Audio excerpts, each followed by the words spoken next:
very important to note this. They did not tie her up when she was in the car. They blindfolded her because she couldn't see where she was going. They did not tie her up the wrists because the captor told her that he did not want to leave any impressions on her wrists. So that's quite considerate, I think. If you have abducted someone and you are blindfolded, then you just turn to them and you're like, you know what? Like, I know this has been a crazy day for you, but I'm not going to tie up your wrist because I don't want to leave any impressions. Like, who wants to have a mark left on their wrist? I thought that was very considerate of the captor, just to note that. Anyways, back to the house that they took her to. There's nowhere she is. She's in a house. And she says that they tell her to take off her clothes. Oh, no, I know what you're thinking. They're going to rape her. They didn't rape her, thankfully. Thank you. She was not raped, so she doesn't bleed. She doesn't remember much, she says, but she doesn't. They definitely didn't touch her or do anything sexual, but they did, she thinks, take pictures of her. Okay, so just the part of her being naked is going to become relevant later. Anyway, they took these pictures of her, and after they took these pictures of her, the female that was in this house, plausibly the one that she hadn't seen earlier, but she has not yet given a description of this female, then fed her crackers with cheese on it. It's interesting because she had a bag of Cheez-Its, so I'm wondering maybe if they took her cheese, fed her that, but the female fed her crackers with cheese, maybe Cheez-Its. I can't say that, but she said crackers with cheese to the officers, which is, again, quite considerate. They probably thought maybe she wants to know what she wants to buy, she's hungry, she's tired. At that point, she says that the female played with her hair, which is interesting too. Like, maybe she was just curious because this is now her real hair, because remember the wig's on the side of the road, so maybe the female was interested in hair care, wanted to know what was going on under the wig. At this point, they then got into the vehicle again, and lo and behold, you guys, she managed to escape again. My God, this woman is amazing. So she's got these adults around her. I don't know where the toddler is anymore, but she escaped again. And she said she immediately ran through the woods. And by golly, by the grace of God, when she exited the woods, she happened to be on her parents' street. So it couldn't have been far. I don't know, maybe just a couple of blocks over. And now I feel like some of you guys might be questioning this narrative a little bit. And it might be because you have a thinking brain. But no, this is what Carlee is saying. She's singing the story. You saw her parents on NBC saying her abductor is out there. Cheez-Its and all, which are probably the ones that she purchased. So this is a story that she gave to police. Now here's what happened. Because she turned up at this house, that her condition, by the way, the police shared that, she turned up with a cut on her lip, a tear in her shirt, and, quite mysteriously, ladies and gentlemen, Carlee Russell had $107 cash in her socks. That's very weird because they stripped her naked and they took pictures of her. I don't know where the $107 came from. Maybe, since these seem to be the friendly kind of criminals who don't want to leave impressions on your wrist, who don't want to take your purse or take your money. Maybe they gave her the money for all of her hard work. Who knows? But she said that she had $107 cash in her right sock when the police arrived, which they marked because they thought that that was quite curious.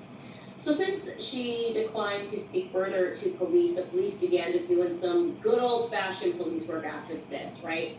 Well, something that they had in their possession was her phone. Carlee maybe didn't think this part through. When the Secret Service, can they find out anything? Well, the Secret Service apparently cannot find out who dropped cocaine at the White House. When it comes to Carlee Russell, they're able to do some good police work. And what they determined by looking at the data on her phone is that Carlee had some very curious Google searches. And by the way, can we just say this once and for all? Please stop Googling the crimes you are about to commit. It just is something that I think all of us need to stop doing, because I can't tell you how many stories I read about criminals Googling the things. How do you cut up a body? Stupid. You know, I know our generation can't do anything with our phones, but generally speaking, if you did cut up a body and then, you know, your wife goes missing, suddenly the police get your phone, they're going to be able to see the search. But probably not knowing, apparently, she's not the brightest criminal in the world. Not They at took a all. look at her recent Google search history. Stupid. And here's what they found. On July 11th, now to remind you, Carlee disappeared on July 13th. So why is this relevant? Because people were saying, well, maybe she just had a mental break. And that's where you're going to see the crowd that defended her and said she was abducted and that she faced trauma are going to now shift their focus to like, well, maybe she just had a mental break. Well, no, this shows that this was extremely premeditated because this first search happened on July 11th, 2 days before Carlee went missing. She searched. And she failed at everything she did. For Amber Alerts. So she needs mental health for that. People are abducted. Why how to get past failure. I don't know, but that is what she Googled. She failed at every mission. Then on the actual she can't even fall back on nursing. She failed at that too. How to take money from a register. And she called herself a bad bitch. She is bad. Bad to the bone. She took cash, and police didn't mention that, but we at least know where her mindset was, and she was definitely thinking about taking her cash. Food. The police then said that there were some searches that they weren't going to convey to the public. Out of interest of protecting Carlee, conveyed enough. Believe me, we could read between the lines. Mental state at the time, so who knows what that is related to? But they're keeping those close to the chest. They did share. Mental. She got to do some time for that lie. Wasting people's time and resources and empathy. Nashville. Interesting because she doesn't live in Nashville. So in a world where people don't care that much, people cared for her, and she did this.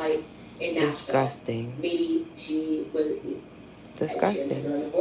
She's disgusting. No, Candace. I don't know, but that is what she researched. Maybe she knew a redhead was going to take her divorce. I don't know. No, girl, no, Candace. It sounds. I know. We got to think about all of that. This is probably the most embarrassing search of them all. It is. She Googled Taken, the movie with Neeson, where he takes his daughter and he's on revenge and he abducted his daughter and now he's coming for you. She need a strong daddy. That on the day that she disappeared, she decided to Google the movie. This is a refresher perhaps of what an abduction might look like. And by the way, this is this is sad, but it's a sad face. Women. And obviously her story is true. It's all really happened to her. There are no questions that you should have about this story unless you just hate women and you're sexist, misogynist, whatever the shit is. Yeah, whatever. You're mental too if you think anything besides what the reality is. That she searched on her phone is maximum age of Amber Alerts. So that's what she was curious about. Bitch. Sounds like maybe she was concerned about issue. I think she wanted to issue her own Amber Alert age, or maybe this was relevant to the toddler that she was going to concoct from thin air. I don't know. These are her search terms. So what I would say that if you are still holding on to the idea that Carlee Russell is telling some version of the truth, I don't know how else to inform you that you are definitely an idiot. You are definitely you might think you're compassionate, but the truth is that you're just not that smart. Loser. Right? And you just have to look at these situations and use just a little bit of common sense. A little bit. Common sense. Watch the way behave. Watch the way her family clammed up after she returned. Watch how they were saying that she just needs to heal. It's just this is she not loved that food. If there was a maniac on the loose with balding red hair, orange hair, whatever the color of the hair was, that was just glad to go outside the street. And they fed her cheeses. Of this case was that other people on this busy interstate would have phoned in a naked little baby walking down. Common sense. The baby had on a white tee and diapers. Into abducting people that perhaps not on a really busy interstate. White tee crew. Is that a very good idea? People might have cited that and seen that and seen. It's just a very bold way. Also, that person would have had no idea. Bold is an understatement. Absolutely no idea who would have pulled over the toddler. It could have been 3 jack dudes, like, oh, yeah, let's see this toddler. And then this little scrawny, redhead, balding person comes out. And they would have been like, what's up? Yeah, no, what's up? And then they just wouldn't have gone the way. This is no way that people abduct people. It's a little bit, it's quite bold, okay? Okay. And so, as with this story began falling apart and people were still holding on to it because they wanted to hold on to some vision in which we should just believe all women. This is a perfect reminder of why we explore the facts and we use our common sense. All right, guys. I will touch this case, as you have seen. If you are starting from the beginning, I've been covering it on my show all week. You can go to Monday's episode and you can dive into where this all started and how we got here. But for now, I'm going to read some of your comments. Okay. Thanks, y'all, for watching. Subscribe.